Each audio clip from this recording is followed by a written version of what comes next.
Episode 3956, Why Does Everything Healthy Taste So Bad? Moms, it's time to rediscover, rejuvenate, and renew who you are in mind, body, and spirit. Welcome to Create Your Now, Your Best Selfie, the show to help you do just that. Here's your host, certified life coach, personal trainer, and nutritionist, Christiane Wargo. Happy day. I hope you're having a fabulous week. Today is all about wellness, your health, how you're feeling, what you're looking like, not in the mirror, but from the inside out. Oh, yes, and I know you want to know this answer. Why does everything healthy taste so bad? Isn't that why you're here? For those of you who are brand new to Create Your Now, welcome to this incredible family. I'm so delighted of your presence. If you already haven't had the opportunity, you want to head on over to createyournow.com where you can learn more and sign up for the Kisses newsletter, the Keep It Simple strategy, everyday solutions to live, love, and impact. Well, this episode is brought to you by AIM, inspiring connection and community. Okay, so we're going to talk about health today. You're like, I'm done talking about health. Have you already given up on your New Year's resolutions? Oh, wait, those are probably the same New Year's resolutions you had like 10 years ago, 15 years ago, maybe 35 years ago. We won't count how many years ago. It's okay. But I want to kind of talk about things from a different perspective. And we haven't talked a lot about food lately. And I don't know, I'm kind of in the mood to eat. How about you? Food is great. I love food. But when it comes to healthy living, rarely does it feel easy. We say we want to be healthier, but when faced with salads that seem like lawn clippings, let's be real, or bland steamed vegetables, ugh, we ask ourselves, why does everything healthy taste so bad? Who wants to eat that? There's nothing fun in that. The frustration isn't just about flavor, though. It's a symptom of a deeper battle between what our bodies crave and what our minds resist. Interesting thought. Why does everything healthy taste so bad? Because your taste buds and your body are often on two different pages, aren't they? And that disconnect trips up even the most committed. You wonder why you fall off the wagon so easily. It's because your mind says, there's something better over there. You know it. You put it in the cabinet. Oh, wait, but if you just go over here and you look down 2 more shelves in your refrigerator, and if you go in the freezer, there's chocolate, lots of chocolate, right? Yeah, I know. It's reality, right? Let's be real. Because if we're going to get anywhere when it comes to healthy living, we got to be honest with ourselves. I know I am. I have been working hard on my health. But then what happens is life gets in the way. You're like, how does that work? I don't know. It just does. Things happen and I'm not on my own routine. I have to answer to everybody else's routine. And so then what happens to me? My routine gets put on the back burner. For a while, that's okay. But then eventually, sniffles happen, right? You get the cough and you're like, man, I'm not taking care of myself. Next thing you know, you're diagnosed with double pneumonia. Now, that was last year, a year ago. I don't want to repeat that. But you know what? This year, I've been on the move again. I've been, all of this stuff, right? We all have it. Now, some people would say, Christiane, it's just a season. You're in the deep South right now, and you're in this frozen tundra. Yes, that's all true. But I didn't get the sniffles and all of that just because it's cold here. I got it because, I'm around other things. And I'm also not putting stuff in my body that my body needs to stay healthy. When we say healthy, we're really talking about what our body needs to thrive. The nutrients, the real fuel, the balance, the harmony that comes within us. Not what we see in the mirror, not the number on the scale. But what our brain wants is totally different. It immediately tends to go searching for what? Sugar, salt, fat. Sugar, salt, fat. Whatever trips you up, right? That's what it searched for. The triple threat engineered by processed foods to hook us in. It just pulls us and pulls us. Yep, you know where you hide that stuff. Why? Because other people in your family eat it. I get it. I have a huge family. They don't all want to eat what I have to eat. And my body's complicated. So is yours. But we can't live in that excuse world. My uncle recently had surgery.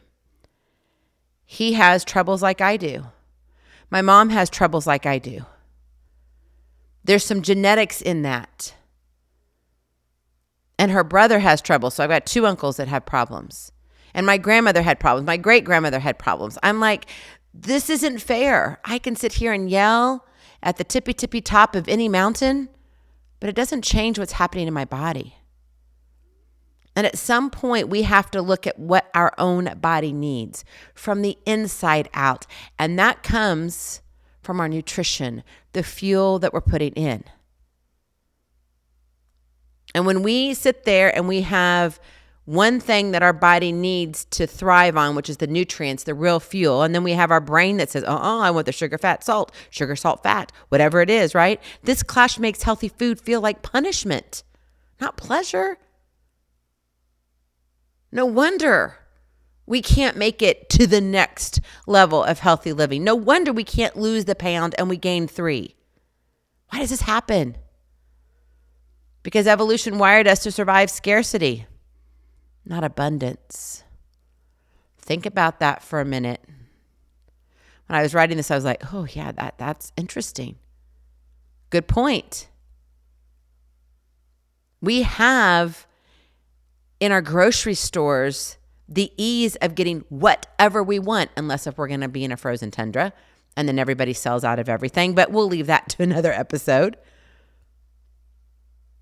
But we're meant to survive scarcity, not to sit there and go like, oh man, I can have the chips. I can have chips and salsa all the time. I don't have to wait to go to my favorite Mexican restaurant to have them. I don't have to wait till Cinco de Mayo to have just fresh everything. Oh no, I'm going to celebrate it every Friday and I'm going to do it in style. That's fine. There's nothing wrong with that. But is that getting you to where you want to be from the inside out when it comes to healthy living?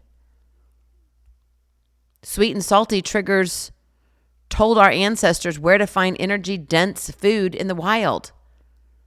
Today, those cravings run wild thanks to a buffet of hyper-processed options.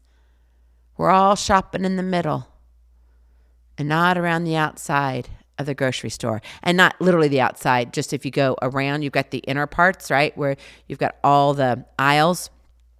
You want to shop the outer part of all those aisles that are in the middle. That's where the real food is. But it's too easy to go to those hyper-processed foods, even in the frozen section.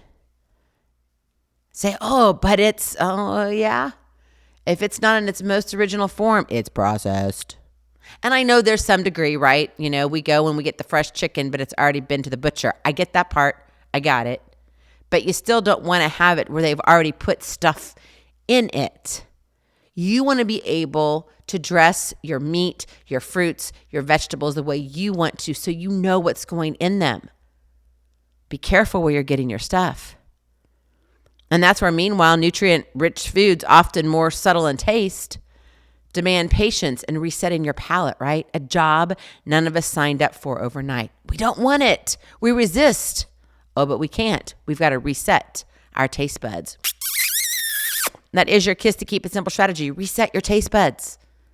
And no, it's not going to come easy, because if we choose differently, there will be a greater hit to our health where we resist the standards our bodies require, because facing that means discipline, discomfort, and lots of sacrifice. It means saying no to quick fixes and yes to choices that don't deliver instant gratification. But what are we used to? Quick fixes. We want to drive through our fast food restaurant and lose 20 pounds. Wouldn't it be nice? I'm waiting for the day it's going to happen where those little pens that they have now, you know what I'm talking about. I'm not going to mention them. You know, they're all over. They're like, oh, here, just stick yourself once a week. You're going to lose the weight. Have you read the symptoms, the side effects? Have you read it? Do you know the possibilities of what might happen? Have you heard about the cases? Do your research. That's all I'm going to say, and that's why I'm not going to mention it here. But pretty soon, you're going to have those fast food restaurants become those drive-thrus and say, just here, shoot me up right here. I'm done. Drive through. Next week, you come do the same thing. Next week, you come do the same thing. What are you doing to your body? Do you really know? Let's get real. I'm getting real. Why? Because I'm not getting any younger. We get to choose how healthy we are. And this isn't a slap on your wrist. This is a wake up to reality. Not just for you, but for me too. If you want to be around and live a lifestyle of vibrancy, where you're energetic, where you get up going, yeah, I get to do this, instead of like, oh my goodness, it's another day. I can't handle this. And it sounds like you've been smoking and drinking for like 20 years and you haven't done any of that. Think about it. If you want to make a change, it takes a lot more work. Reset your taste buds. A lot of times we ignore our body's needs because honoring them questions our habits, our priorities, and sometimes even our identity. You want to go out with your friends, right? You want to celebrate every single week, pizza night. Every single week, let's have our chips and salsa. I'm not saying that's a bad thing, but let me tell you this, it's a gut punch when you're living your life in the manner of, I'm just going to do what I want to do because I can. But I'm here to remind you, there's hope. There is good news. Come on, get excited. There's good news. Healthy living can taste good. It really can. It doesn't have to be the one where you snarl and you're like, ugh. Now, you may not be able to eat all of the healthy foods for whatever reason. Maybe you really don't like the taste of kale. There's nothing wrong. There's other green things out there you can eat. All right? I'm going to tell you a secret, and it's probably going to blow your mind. I do not like peas. I do not know why. I mean, they smush in my mouth. Just the thought of them. Now, I can eat them crisp in a salad or in a casserole, but quite honestly, I don't want them in my salad because I like my salad as is, and I really shouldn't like them in a casserole because I shouldn't be eating casseroles. Okay, so both of those is like I shouldn't have them anyway. But guess what? There are many other green vegetables out there that I can eat. Don't sit there and say, I can't have green vegetables because I can't eat peas. That's not it. And let me tell you, I've hid this secret from my children all their entire growing up life. My daughter even told me, she goes, Mom, I had no idea you did not like peas. And she loves peas. I'm like, yeah, it wasn't my decision to tell your taste buds what to like or not like. Just like I'm not telling my grandchildren. You know, right now they're infatuated with green beans. I love that because grandma loves green beans. Peas, they eat peas, but maybe not as easily. They think it's fun to pick up and then they smush them in their hands, and maybe that's why I don't like them. But regardless, I don't. But you see, I don't use that as an excuse. I don't use that as a crutch to say, I can't have green vegetables because of peas. Healthy living can taste good, not just in your mouth, on your tongue, but it's in how it feels, right, in your body, in your mind, and how you live your life. So what does it look like in real life, right, to reset your taste buds? Well, number one, you have to reset your palate gradually. I didn't say overnight. Your taste buds adapt faster than you think. So swap one processed snack for a piece of fresh fruit or a handful of nuts each day. For me, I love my chocolate. So I have this special chocolate. Seriously, I do. It's delicious. And it's actually good for me. Okay. It's dark chocolate, but it's formulated. It helps with my cholesterol. And I allow myself to have so many. And so when I'm getting that craving of I want to go to the freezer that has stuff that I should not be eating it, I allow myself to have this little cute, less than 1 by 1 inch cube of chocolate. It's just this little square. It's delicious. And it helps me. Like, it's good for my body. I love that. I'm changing a whole bowl full of something that does no good for me for one little square that could change my life internally, right? My cells over time. And over weeks of you doing this, flavors you once found bland now become vibrant. Did you know celery tastes sweet? I challenge you. Celery is very sweet tasting. Carrots, oh my goodness. They are delicious. But some people will say, oh, there's nothing to them. I got to dip them in something. No, you don't. You start taking out that processed food. Pretty soon you're like, oh, I don't need anything with carrots. They're delicious. And then you start to crave the realness instead of the artificial. Oh, my friend, I could sit here forever and tell you we have been programmed chemically to love processed foods. I know I've read the research, number one, but number two, I've done the studies on myself. Like I've challenged my own body. I'm my own research paper. And I sit here and I take things away and I add things to it. I'm like, oh my goodness, no wonder. Why is it that chips taste better with a soda?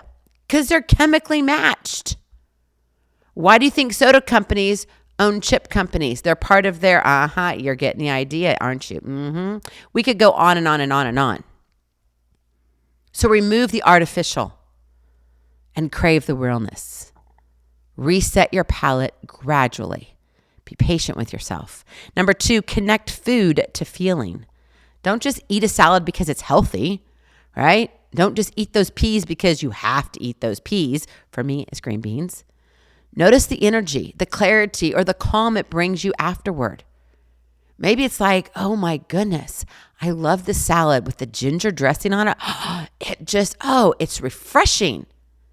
Capture that in your mind, not, I need to have more, of that creamy dressing in order to dip everything into, and I eat more dressing than I eat salad. You know exactly what I'm talking about. I'm not going to mention it because they're not a sponsor here on this episode. But when you link food with the benefit it provides, that taste becomes a reward, not the immediate sugary hit. A lot of times we're chasing the wrong things. Have yourselves chase the right things. Connect food to feeling well. And finally, number three, own your standards. You're not on a diet. Wait. Let me say that again, really loud and clear. You're not on a diet. You're not. You're living a lifestyle. Get that word diet out of your head, because right now, in our day and age, diet means you can't have. So say, this is my lifestyle. I get to do this. I will feel good from the inside out. And when I feel good from the inside out, oh, by golly, I know I'm going to look good. I don't care what that number on the scale is, because my body is going to do what it needs to do because I'm giving it what it needs. Get clear on what your body deserves and hold that line. No excuses. Don't let somebody else's life and routines take over. Yes, me included. I am now actually officially toting everything with me. I take my food with me everywhere I go. If I go to a conference, I'm taking my food with me. I go grocery shopping. I don't eat what's there. Now, there are a few things that I do allow myself. The last conference I was at, I did allow myself. But from this point forward, I can't. Because I know what it does to me from the inside out. And then I have to recover from that. Is my recovery worth 2 weeks of me just feeling blah? There's no reason to feel blah, right? Healthy living tastes better when you're proud of your commitment and results, and it's not about the number. Think about how your cells are dancing on the inside. Let it be a party every day. Now, imagine what healthy tastes like in a bigger sense. I want you to expand your horizon for a moment. It's waking up energized, not groggy. It's wearing clothes that fit right, not stretched out. It's feeling confident in your skin and owning your day without hitting a wall at 2 p.m. I gotta have this. No, you don't, because you feel good. It's more than food. It's peace of mind, resilience, and freedom. It's about honoring your mind, body, and spirit. That's the real flavor of health. That's resetting your taste buds. Sometimes bitter at first, yes, but rich and rewarding once you adjust your expectations and truly commit. So next time you grimace over kale, or maybe peas, or blanch at the thought of no sugar, right? Remember, it's not about instant taste. It's about training your mind and body for a delight that lasts a lifetime.